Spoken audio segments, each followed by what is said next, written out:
26. Les pouvoirs magiques du devin Tirésias étaient immenses. Si Thésée et Conidas avaient accompagné Héraclès pendant plusieurs mois, lorsqu'il revint à Thèbes, 1 heure à peine s'était écoulée dans la grotte du devin. Le devin avait arrêté la course du temps pendant leur voyage. Ainsi, personne ne s'était aperçu de leur absence. Thésée et Conidas rentrèrent à Trézène, au palais du grand-père, en silence. Thésée revoyait dans sa tête toutes les aventures qu'il venait de vivre. Peu avant d'arriver, ils passèrent devant un énorme rocher à la croisée de plusieurs chemins. Thésée reconnut le rocher qu'il s'entraînait tous les jours à soulever.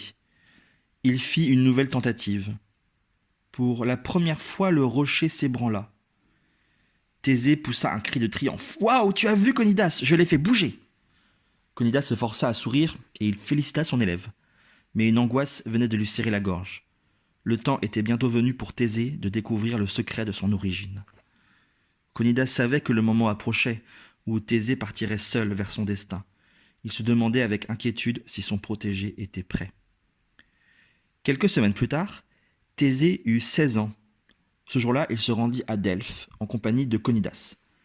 Il avait le cœur lourd car, conformément à la tradition, il devait offrir sa belle chevelure au dieu Apollon.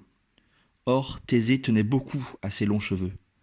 L'idée de les couper, même en sacrifice à Apollon, le rendait malade. Il discuta et argumenta avec son maître tout le long du chemin pour éviter de perdre ses boucles.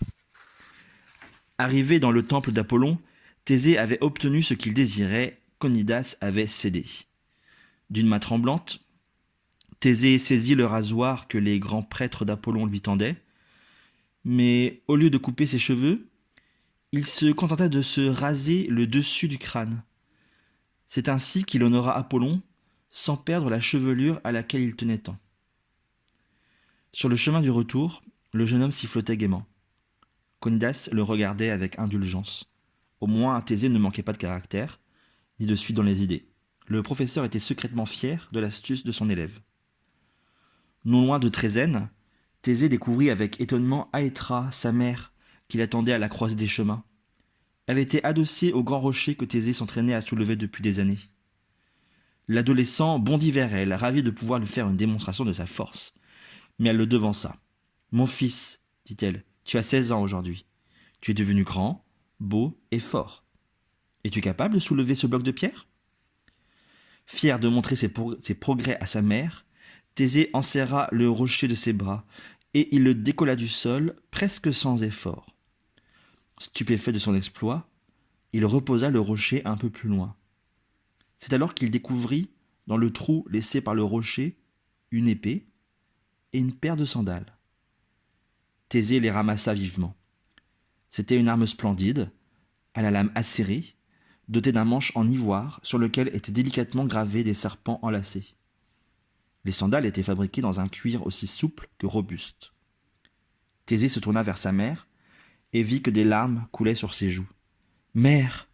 s'écria-t-il en la prenant dans ses bras. « Mais que t'arrive-t-il » Aétra eut un doux sourire à travers ses pleurs et elle répondit. « Le temps est venu pour toi de connaître le secret de ta naissance. Je sais qu'après tu me quitteras. Voilà pourquoi je pleure. Écoute bien. L'homme qui a glissé cette épée et ses sandales sous ce rocher l'a fait pour toi. C'est Égée, le roi d'Athènes. Nous étions très amoureux l'un de l'autre. Il a été obligé de regagner Athènes, son royaume, alors que j'étais enceinte de toi.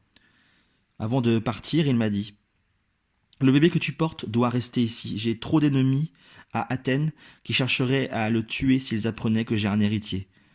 Promets-moi de garder le secret de sa naissance jusqu'à son adolescence. C'est à ce prix, mon amour, qu'il aura la vie sauve. » Et j'ai promis. Alors, il a soulevé ce gros rocher, a glissé son épée et ses sandales dessous en ajoutant « Lorsqu'il sera capable de déplacer seul ce rocher, alors tu pourras lui révéler la vérité. Alors tu pourras me l'envoyer, car il sera assez fort pour défendre sa vie. Je l'attendrai. Je l'attends déjà. » Thésée tremblait d'émotion. Ainsi il avait un père, et ce père l'attendait. « Mère, dit-il d'une voix bouleversée, on raconte beaucoup de choses à propos de la nuit où j'ai été conçu. » Il marqua un silence hésitant, puis reprit, bravement. « Sans vouloir te manquer de respect, mère, on dit que le dieu Poséidon et toi, vous avez aussi... » mais il n'osa pas finir sa phrase. Pourtant, Aethra ne semblait nullement gênée. Elle répondit: « Ce que l'on t'a raconté est exact. Il est vrai qu'à ta naissance, j'ai scruté ton visage pour voir à qui tu ressemblais. J'avais l'intime conviction que ton père était bien l'homme que j'aimais, et non le Dieu qui m'avait prise par ruse.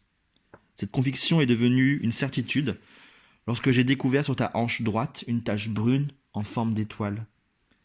Le roi Égée, a la même tache brune, au même endroit. Pas de doute, Égée est bien ton père. » Elle sourit doucement en ajoutant: « Si tu savais comme tu lui ressembles, maintenant que te voilà un homme. » Thésée laissait doucement résonner en lui la vérité qui venait de lui être révélée. Enfin, ce lourd secret ne pèserait jamais plus sur ses épaules. Son destin n'était pas le même que celui d'Héraclès. Il n'était donc pas le fils d'un dieu, mais bien celui d'un homme. Étrangement, il ne ressentait aucune déception. Au contraire, il se sentit tout à coup plus léger, plus fort aussi. Son regard alla du visage grave de Conidas à celui bouleversé de sa mère. Il comprit que son enfance venait de s'achever. Il dénoua ses bras qui entouraient les épaules de sa mère, tomba à genoux et se blottit contre elle, en un dernier geste de tout petit, demandant protection et réconfort. Aethra le serra de toutes ses forces. Lentement, elle caressa son front, puis elle y déposa un baiser, comme une bénédiction. Thésée se releva. Il était prêt à affronter son avenir d'homme.